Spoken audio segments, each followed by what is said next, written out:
اگر لوگ تم سے متاثر ہو رہے ہیں تو تکبر نہ کرو، بلکہ اللہ کا شکر ادا کرو کہ اس نے تمہارے عیب چھپا کر تم کو لوگوں میں معزز بنا رکھا ہے۔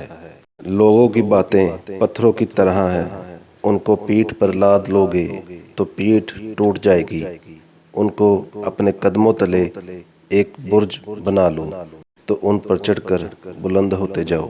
جو تمہارے اوصاف بیان کرے جو تم میں نہ ہو، وہ تمہارے ایسے عیب بھی بیان کرے گا جو تم میں نہیں۔ والدین کی خدمت جنت کا دروازہ ہے، خوش نصیب لوگ اس دروازے کو زندگی میں اور بد نصیب ان کی موت کے بعد ڈھونڈنے کی کوشش کرتے ہیں۔ زندگی استاد سے زیادہ سخت ہوتی ہے، استاد سبق دے کر امتحان لیتا ہے اور زندگی امتحان لے کر سبق دیتی ہے۔ جب بھی فارغ وقت ملے اپنی ماں کے پاس جا کر بیٹھ جایا کرو، کیونکہ ماں کے ساتھ گزارا ہوا وقت قیامت کے دن نجات کا باعث بنے گا۔ میں نے اگر کسی شخص کی عزت اس کی حیثیت سے زیادہ کی تو اس کی نظر میں میری عزت کم ہوگی۔